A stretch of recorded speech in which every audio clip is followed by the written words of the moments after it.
Տիկին Մելոյան, դուք այսօր Վաղարշապատում ինչ օրակարգով եք։ Վաղարշապատում կարծում եմ վերջին շրջանում ամիսների ընթացքում անընդհատ օրակարգ ունենք ներկա գտնվելու, որովհետև մենք Վաղարշապատ համայնքի Էջմիածին քաղաքում ենք ու Էջմիածին քաղաքում մեր քրիստոնյաներից գտնվելու օրակարգը արդիական կրկին անգամ դարձրեց այս երկրի իշխող ուժի ղեկավարը, վարչապետը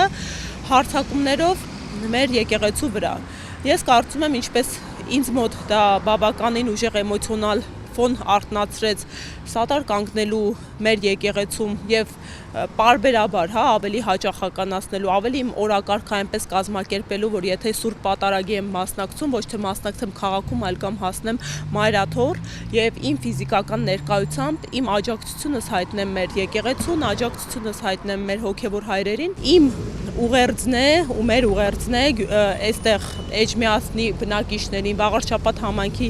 ընտրությունների մասնակից, բոլոր հարակից գյուղերի բնակիչներին, որ գնան եւ իրենց քաղաքացիական պարտքը կատարեն, որպես մեր ձևովի դիրքորոշում հետեւյալն է, որևէ կերպ չմիջամտելու ընտրություններին ու ուղերձելու մեկ պարզ ճշմարտություն, որ պետք է քաղաքացին գնա դուրս գա տանից, գնա տեղամասային կենտրոն եւ իրացնի իր ընտրական իրավունքը, դա է մեր ուղերձը, որ քաղաքացին ձեռնպահ չմնա, որովհետև եթե նա հիասթափությունից ելնելով խուսափում է գնալու իր քաղաքացիական պարտքը կատարելու, ընտրությանը մասնակցելու, իր փոխարեն է որոշվում արդյունքը։ Եվ մենք ցավոք սրտի այդ պատկերը ունեցանք Երևանի հավաքանու ընտրություններին, երբ մեր պատմության ընթացքում աննախադեպ ցածր մասնակցելիություններ։ Դա լրջագույն հրահանգեր, ուղերձեր հասարակությունից դեպի երկրում գործող քաղաքական ուժեր ու անկախ